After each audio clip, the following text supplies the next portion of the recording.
Assalamualaikum warahmatullahi wabarakatuh. Semangat pagi semua. Materi kita pada hari ini kelanjutan dari sistem gerak makhluk hidup, yaitu sistem gerak pada tumbuhan.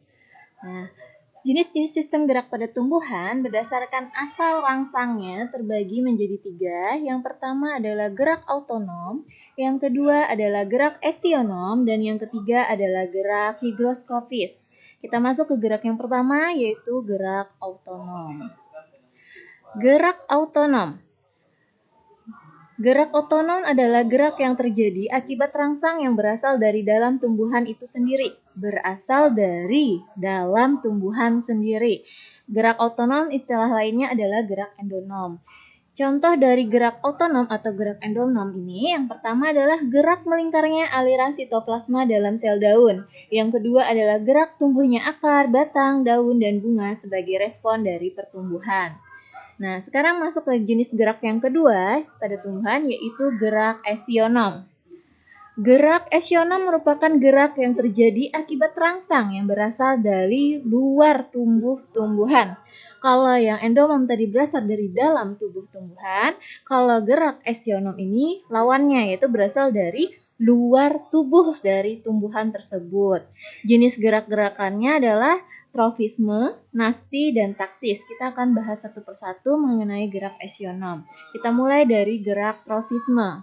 Trofisme merupakan gerak tumbuhan yang dipengaruhi oleh arah datangnya rangsang. Dipengaruhi oleh arah datangnya rangsang. Jadi kalau rangsangnya dari kiri, dia akan mengarah ke kiri. Rangsangnya dari kanan, dia akan mengarah ke kanan. Dari atas ke atas, dari bawah pun juga ke bawah. Jadi mengikuti arah datangnya rangsang.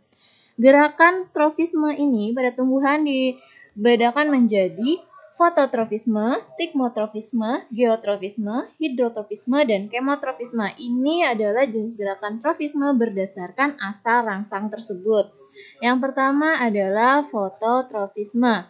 Fototrofisme merupakan gerak tumbuhan ke arah datangnya cahaya. Foto ini artinya cahaya. Nah, tadi kan trofisme dipengaruhi oleh arah datangnya rangsang. Di sini rangsangnya berupa cahaya. Jadi gerak tumbuhan ke arah datangnya cahaya. Contohnya pada gambar ini ada sebuah tanaman di mana ujung dari daun ini mengarah ke arah dadanya cahaya matahari. Ya, makanya dia ke arah kiri seperti ini. Kemudian yang kedua, jenis gerak trofisme yang kedua adalah tikmotrofisme. Tikmo ini artinya adalah sentuhan. Jadi tikmotrofisme adalah gerak membelitnya ujung batang tumbuhan karena bersentuhan dengan batang tumbuhan lain. Ya, tikmo sentuhan. Contohnya seperti ini, ada membelitnya tanaman daun sirih di sebuah batang tanaman lain. Ini contoh dari gerak tikmotrofisme. Yang ketiga adalah geotrofisme. Geo ini artinya adalah geogravitasi bumi. Jadi geotrofisme adalah gerak tumbuhan menuju arah datangnya gravitasi bumi. Ini disebut geotrofisme positif atau menjauhi arah gravitasi bumi yang disebut geotrofisme negatif. Jadi geotrofisme ini terbagi menjadi 2, positif dan negatif. Positif artinya dia menuju gravitasi bumi, kalau yang negatif adalah menjauhi gravitasi bumi.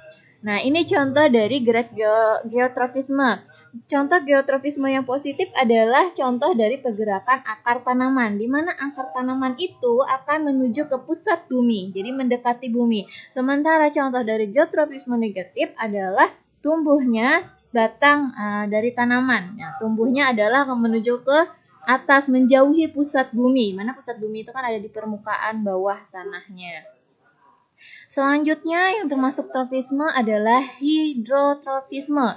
Hydro ini artinya adalah air. Jadi hidrotrofisme adalah gerak tumbuhan menuju ke adanya air. Ini contohnya. Misalkan ini ada tanaman, kita berikan siram ke sisi kiri, maka akarnya ini akan menuju ke arah datangnya air, menuju ke arah yang mendekati banyaknya air. Ini adalah contoh gerak hidrotrofisme. Selanjutnya adalah kemotrofisme. Kemo ini artinya adalah zat kimia. Jadi kemotrofisme ini adalah gerak tumbuhan ke arah rangsang berupa zat kimia. Berpengaruh oleh zat kimia. Contoh, di sini ada diberikan air dan juga pupuk. Nah, maka Gerakan dari akar-akar ini akan condong menuju ke arah yang ada diberikan pupuk tersebut, ke arah kanan. Ini jadi dipengaruhi oleh zat kimia. Sekarang masuk ke jenis gerak endonom yang kedua, yaitu nasti. Nasti artinya adalah gerak tumbuhan yang tidak dipengaruhi oleh arah datangnya rangsang. Kalau tropisme tadi dipengaruhi arah datang rangsang, kalau yang nasti tidak dipengaruhi oleh arah datang rangsang. Berdasarkan asal rangsangnya dibedakan menjadi fotonasti, tikmonasti atau seismonasti, niktinasti, termonasti, hidronasti, dan kemonasti, dan nasti kompleks. Contoh yang pertama adalah yang fotonasti. Fotonasti merupakan gerak tumbuhan akibat rangsang cahaya. Ingat ya, foto tadi adalah cahaya. Jadi adanya cahaya ini mengakibatkan, ini adalah gambar bunga pukul 4. Bunga pukul 4 ini condong biasanya kuncup seperti ini. Namun jika sudah ada cahaya matahari maka dia akan terbuka. Nah, ini dipengaruhi oleh rangsang cahaya. Adanya cahaya matahari mengakibatkan bunga tersebut membuka kelopaknya. Yang selanjutnya adalah tikmonasti atau seismonasti. Tikmo tadi adalah sentuhan. Jadi, tikmonasti atau seismonasti adalah gerak tumbuhan akibat rangsang berupa sentuhan atau getaran. Contohnya, ini kalau di sekitar kalian ada tumbuhan putri malu, bisa kalian praktekkan. Saat ujung daun dari putri malu itu disentuh, maka dia secara otomatis akan langsung menutup permukaan daunnya seperti ini. Nah, saat disentuh. Sementara yang tidak disentuh tidak menutup. Ini adalah contoh tikmonasti. Contoh lainnya adalah pada tanaman Venus. Ini tanaman Venus, di mana tanaman ini membuka, namun saat ada serangga yang melengket pada permukaan bunganya, dia akan otomatis langsung menutup. Nah, ini adalah dipengaruhi oleh rangsang sentuhan, jadi termasuk gerak tikmonasti. Gerak yang selanjutnya adalah niktinasti. Ini masih bagian dari gerak nasti. Niktinasti adalah gerak tumbuhan akibat rangsang berupa suasana malam hari. Jadi berupa suasana malam hari. Contohnya ini adalah masih tanaman putri malu, di mana saat malam hari, suasana malam gelap malam hari, maka permukaan daunnya itu akan mengatup di saat malam hari. Selain putri malu, yang terjadi mengalami gerak niktinasi ini juga bisa pada tanaman daun petai Cina ataupun daun kerseng. Nah, selanjutnya ada masih nasti ya, termonasti. Termo, kalian mungkin umum mendengar termometer, pengukur suhu. Jadi termo ini artinya adalah suhu. Nah, berarti termonasti adalah gerak tumbuhan akibat rangsang berupa suhu lingkungan. Nah, jadi contohnya adalah bunga tulip. Bunga tulip ini saat suhunya turun, maka dia akan mengatup seperti ini. Namun saat suhu lingkungan itu naik, maka bunganya akan bermekaran. Saat suhu turun akan kuncup, saat suhu naik dia akan bermekaran. Jadi ini dipengaruhi oleh rangsang suhu, termasuk gerakan termonasti. Yang selanjutnya adalah hidronasti. Hydro tadi artinya air, artinya berarti gerak ini adalah gerak tumbuhan akibat rangsang air, dipengaruhi oleh rangsang berupa air. Contohnya adalah tanaman ini adalah tumbuhan alang-alang. Jadi saat musim kemarau cenderung itu kan kering ya. Untuk menghindari penguapan musim panas, untuk mengurangi penguapan, maka daun dari tanaman alang-alang ini akan menggulung, mengurangi penguapan. Sama halnya terjadi pada tumbuhan jagung. Saat panas, maka daun dari tanaman jagung itu akan menggulung. Tujuannya adalah untuk mengurangi penguapan. Gerakan seperti menggulungnya daun tanaman jagung maupun tanaman alang-alang ini merupakan contoh dari gerak hidronasti. Ya. Selanjutnya adalah kemonasti. Kemo tadi adalah zat kimia. Artinya, gerakan tumbuhan tersebut diakibatkan oleh rangsang zat kimia. Contohnya ini adalah gambar dari stomata atau mulut daun yang ada pada tanaman. Nah, saat ada karbon dioksida atau CO2, maka stomata ini akan membuka. Nah, stomata membuka, gas CO2-nya akan masuk ke dalam daun, di mana gas CO2 itu diperlukan untuk proses fotosintesis.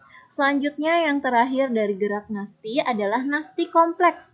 Kompleks itu artinya banyak ya. Jadi arti dari gerak nasti kompleks adalah gerak tumbuhan akibat pengaruh beberapa rangsang sekaligus. Misalkan pada proses fotosintesis tadi, tumbuhan itu kan memerlukan karbon dioksida, cahaya matahari, maka untuk melakukan proses fotosintesis itu mulut daunnya akan membuka dan menutup. Nah, itu dipengaruhi oleh beberapa rangsang, lebih dari satu rangsang. Ada zat kimia, ada cahaya matahari, ada air. Jadi itu termasuk pada gerakan nasti kompleks. Mulut daun yang terbuka dan menutup itu contoh gerakan nasti kompleks. Sekarang yang ketiga dari gerak endonom adalah taksis. Taksis merupakan gerakan berpindah tempat, baik salah satu bagian tumbuhan atau seluruh bagian tumbuhan tersebut ya. Jadi berpindah tempat. Jadi kalau termo tadi dipengaruhi oleh arah datang rangsang, nasti tidak dipengaruhi arah datang rangsang. Kalau taksis ini adalah gerak berpindah tempat. Contohnya yang termasuk gerak taksis ada fototaksis dan kemotaksis. Foto tadi adalah cahaya, jadi ini berupa gerak berpindah tempat akibat rangsang cahaya. Contohnya adalah gerak klorofas ke arah bagian sel yang terkena cahaya ataupun gerak spora ke arah datangnya cahaya. Sedangkan kemotaksis, kemo tadi adalah zat kimia. Jadi contohnya adalah gerak spermatozoid pada tumbuhan lumut maupun tumbuhan vakum menuju sel telur di dalam archegonium. Itu adalah contoh dari kemotaksis. Jadi berpindah tempat ya, dari misalnya dari daun menuju ke batang menuju ke daun atau sebaliknya seperti itu.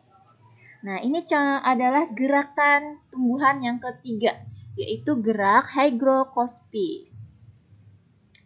Gerak hygrocospis merupakan gerak bagian tumbuhan akibat adanya perubahan kadar air maupun kelembapan di dalam sel tumbuhan tersebut.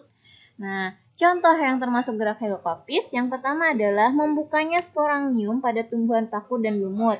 Yang kedua adalah pecahnya kulit buah tumbuhan polong-polongan yang sudah kering. Polong-polongan itu tertutup saat sudah kering, dia otomatis akan membuka. Itu contoh dari gerak hygrocospis. Nah, demikian tadi termasuk gerak tumbuhan ya, ada terbagi menjadi 3. Yang pertama ada trofisme, yang kedua nasti, dan yang ketiga adalah hygroskopis. Nah, maupun contoh-contoh dari masing-masingnya asal rangsangnya. Demikian materi pada hari ini. Terima kasih telah menyaksikan dan menyimaknya dengan baik. Wassalamualaikum warahmatullahi wabarakatuh.